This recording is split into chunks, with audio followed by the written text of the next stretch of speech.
status quo, her husband, and many other things. But what is exciting about her candidacy is it's historic. It's history making. It's history making, and I think that in itself tends to give that oomph and momentum to it. In fact, there are a lot more people who believe right now that people should be evaluated on their merit. It would have been nicer if that woman was, for instance, Elizabeth Warren. You know, the very social democrat leaning, Democrat senator. So I think, or had it been, I think if it was Bernie Sanders as the Democratic candidate, by now this matter will have been settled once and for all. It will have been settled. Trump will not have won against him. So, but here we still have to keep our, guessing how the tide is going to change before November 4th.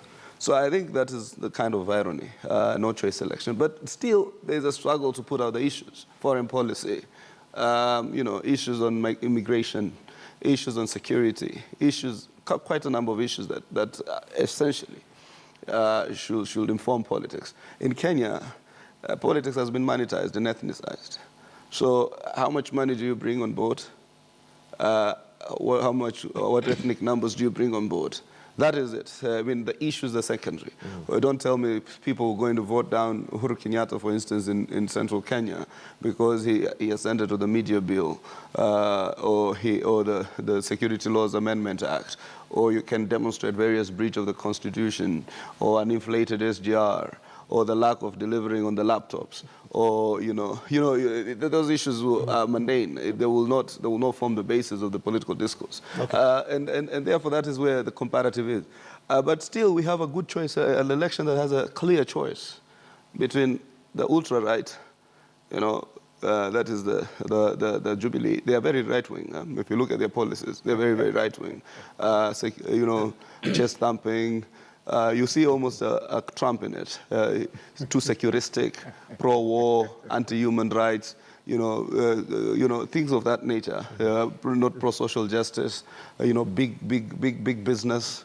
That's where you find it. Okay. But you still find some residue on our side. So it depends on how we navigate. Okay, now, but we still seem to have a big problem here, and I want to compare it with the U.S. Looking at the presidential debate that's going on, and even the campaigns that have been going on, you hardly hear the electoral body coming into play. Whereas in Kenya, we seem to always disband it. So other than just the leaders, I mean, we seem to have a huge problem in that we don't even know who's, unless you do the research, you may not hear who's doing the... There is a lot of electoral reforms question, even in the US, particularly after the first Bush win against is it Senator Al Gore? Yes. What happened in Florida called for electoral reforms.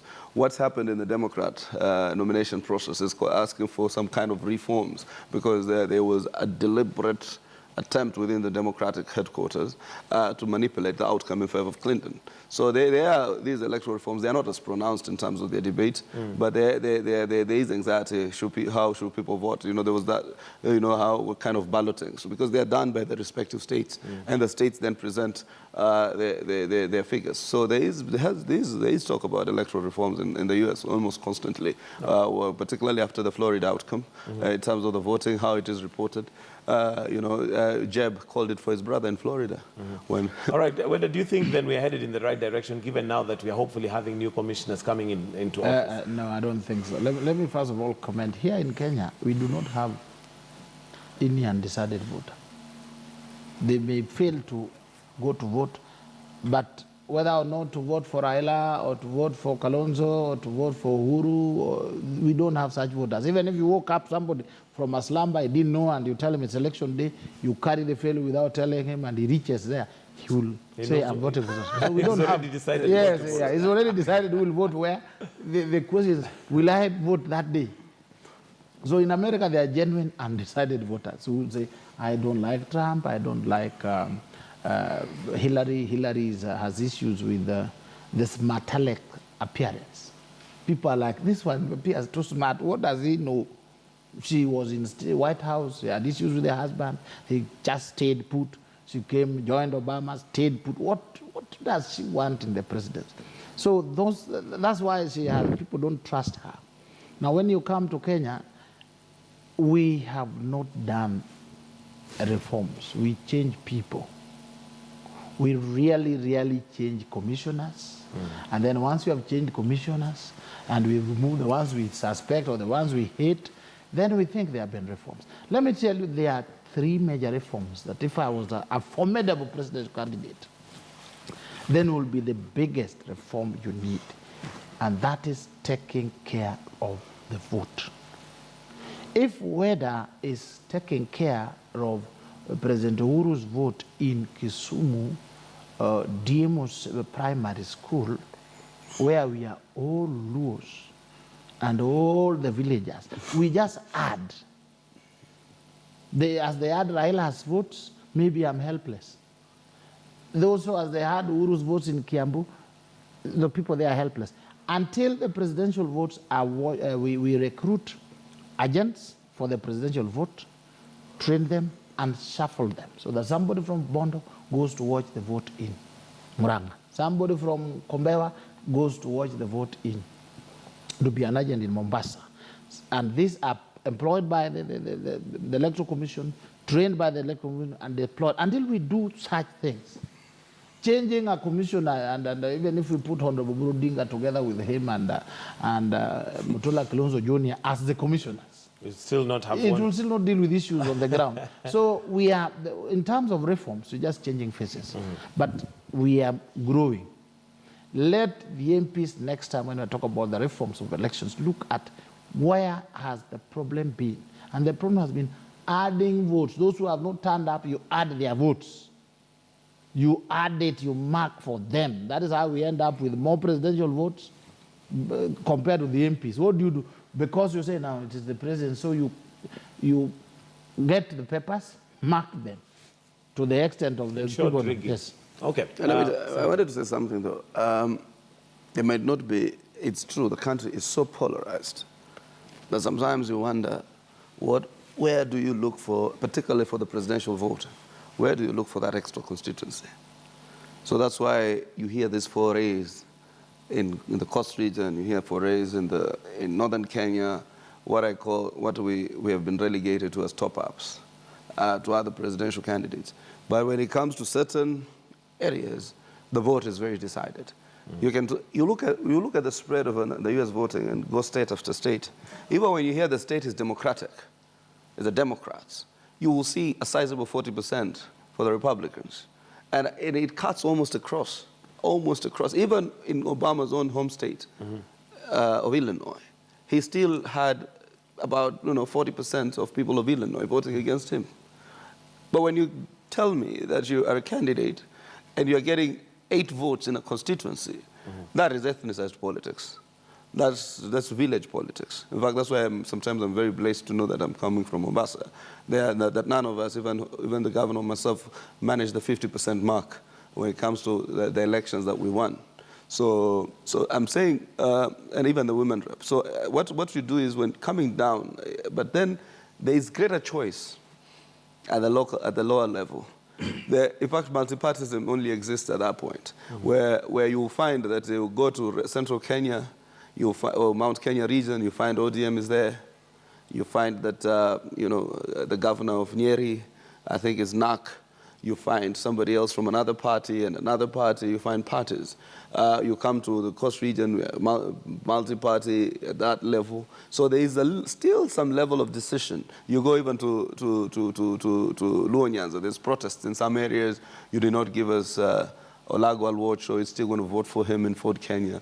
And but they're just talking about Olago Alwoch. He lost his daughter over the weekend, who's a clerk in the Senate. Joyce Alwoch, extremely extraordinary woman, a good professional, friendly to everybody. May the Almighty rest her soul, and may he give strength to the family. So as I was saying, you find that there are pockets of protests. You have a Wiper MP there, and Fort Kenya MP, Bursden protests. So at that level, there's still contestation. It's parties. That's why parties say the devil is in the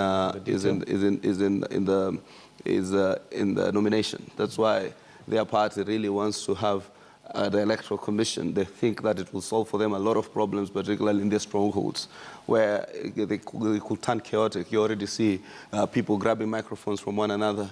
You see an emotion, an emotive, an unprecedented emotion in some of these areas that hitherto has not been witnessed. But the devil is in the nomination process for all these parties. So there is still a choice there. I think what Weda is saying is true in terms of the credible electoral process, that you don't have people stuffing votes across the spectrum. That's what Kriegler tried to imply, that the elections were so rigged that it was not easy to tell who won the elections, that there was vote stuffing everywhere. So if I was to go by that report, then it's about what he says, the sanctity or the security of the ballot. So, and I think that's where we need to progressively go into in terms of managing our polling centers. That's why people tell their supporters to man their polling centers. But again, what do you do when you're in a predominant stronghold of either of the parties or the coalition, and you find yourself almost put in a corner, and people are doing things that have that trickery? And I think those are some of the questions I hope we will answer as we go along. Yes. All right. What are maybe your thoughts on the emerging leaders? And we do know that, well, for Deputy President would not say emerging because he has already made it clear. Yes. Come 2022, he would be the flag bearer. But we also have the likes of Mombasa Governor Ali Hassan Joho coming up, although now he has made it clear that he is not going to be running mate, but it is clear that he's going for presidency in 2022. Your thoughts on that? Thank you. I wish he would have become Raila's running mate so that my friend becomes governor very easily. Then we work out our presidential bid. I said he will be my presidential candidate in the future. We work out the bid quickly that time. But the emerging leaders, 2022 will have Mheshimiwa Ruto, very formidable, very consummate, and will be very prepared, all round, support base, resource base, and some of us will be there to push him very hard. But we are not taking anything for granted. Kalonzo Mudavadi axis will be one area we will be watching very keenly. Every step they make today, if there is anybody who can deny us that 2022 slot, it's Kalonzo or Mudavadi. So we are working to ensure that by the time we reach 22, they are weak. They are very weak, so that when we come in with state machinery and resources and the work that has been done, then people will say, let's allow Bill to continue. But they are very strong leaders. What about people like Ababu Namwamba? Do you think Ababu Namwamba, I said here that he has, he reached his peak and you can only fall. This is a fellow, I said here and I'm saying again, he left university. After about 1 or 2 years, he opened a law firm called Chambers of Justice, went very quickly up, became an MP, was re-elected. He became a cabinet secretary, a cabinet minister. Then he became secretary general of one of the leading parties. The only other place remaining for him was to be a deputy president and a president, or to calm down. It appears he became too full of himself. Him is down. He is now down even below me. When he comes up, he'll meet us here also. So him, forget about him. Look at Mudavadi, look at Kalonzo, look at my brother here, look at Wakena Joho. Those are the people. And then on the other side, on this side, we have William Samoei Arap Ruto, Bill Mwenyewe, the 5th president. You will have to grab that thing from us. All right, Senator. I mean, I think everybody has a right to decide, to declare what he or she wants to be in the next 5-10 years. Though in politics they say that you keep your cards close to your chest. I saw Kindiki do a similar declaration. He was almost vanquished. I can tell you for a fact that Joho's backtracking was through severe pressure within the coalition. That, first, what do you bring on board? Your votes are Baba's votes. Baba is looking for territory that he does not command on his own volition. And that territory So you don't think Joho is yet a force to reckon with you? Until yesterday, I'll be very honest, and I have to be very candid, even if I'm challenging him for this election. Until yesterday, I was a bit hesitant. I thought maybe I was on this frame of mind by myself. I went for this lecture by Mufti Menk, one of the leading Islamic scholars. And after that, a few of us from Mombasa and the coast region decided to go and have a cup of tea somewhere. I mean, when Sonko tells us he wants to be president of Kenya or Joho, there's something structurally wrong with this country. Let's be honest. I mean, to sit in a national TV and have a debate on some of these characters is offensive. You know, I mean, their integrity issues, their education issues, their visioning issues. There's so many issues. What do we want? What do we want for this country? You know, let's be honest, man. I mean, as much as I you know, it's a good debate to have on the national media, and people feel that you cannot express some hard comments. You know, one of my alpha mentor told me, reforms itself is controversial. It is malicious. It is uncouth. When you tell Moi we can't have you as president, it is uncouth. It appears as if you're hating on him because you're looking for it. But that is exactly what reforms is about, challenging existing notions. And we sit here, people, you know, look at us and tell us, I'm going to be your president. You must ask yourself, what have we done wrong as a country? Seriously, I mean, until yesterday, I thought I was on my own.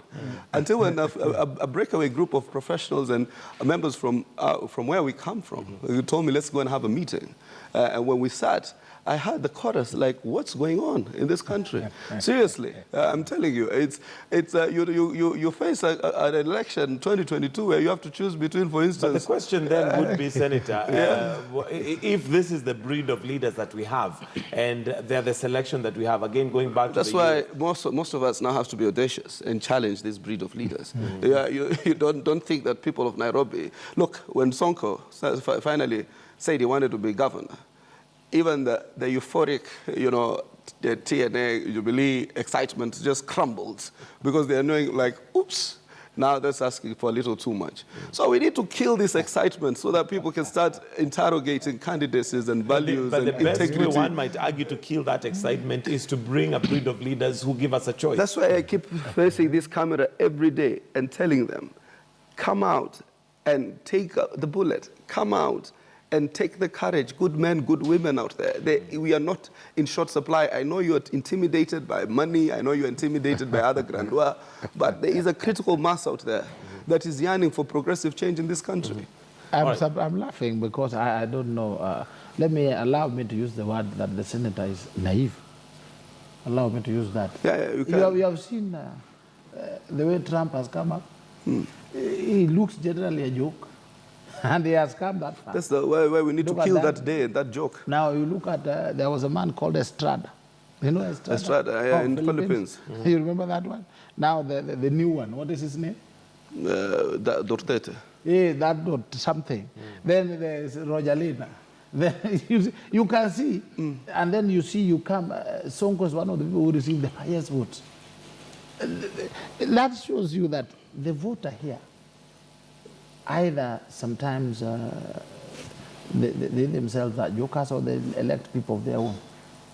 They tell you during the first multi-party election, people said, if you stood on Ford Asili, even if you are a dog, you'd be elected. That's how the people are.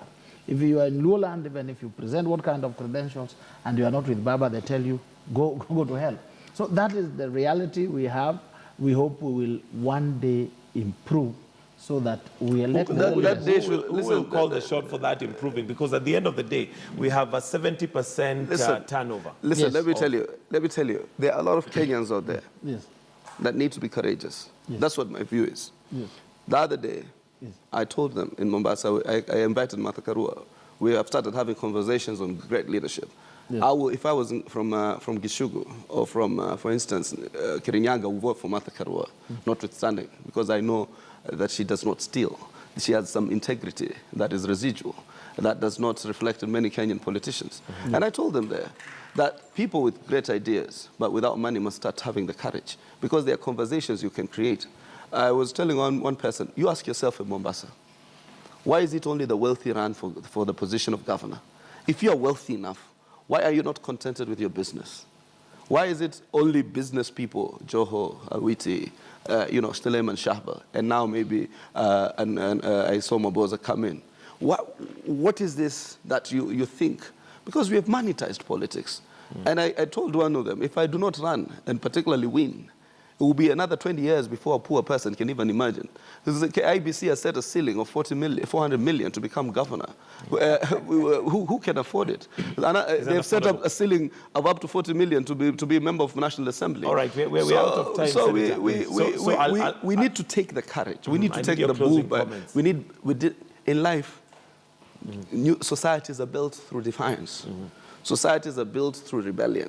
Societies are built through courage. Society are built through mobilizing for change. So we need to do all these things, mobilize for change, imbibe courage, imbibe values. And I think Kenya is not where we were in 10 years ago. There is more reception to politics that are more laced with values and narratives. Closing comments. Yeah, I think our people, we just need to change so that we know that we need leaders who will push us to the next level.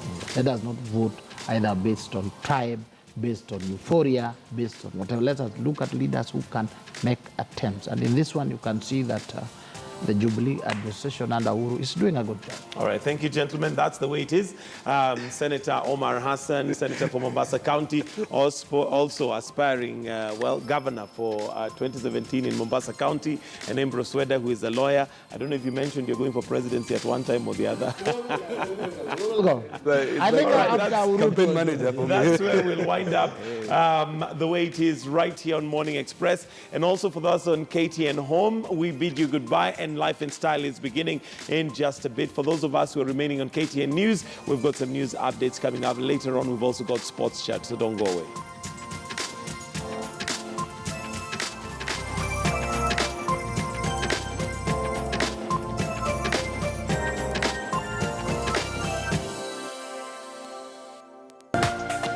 This is KTN News.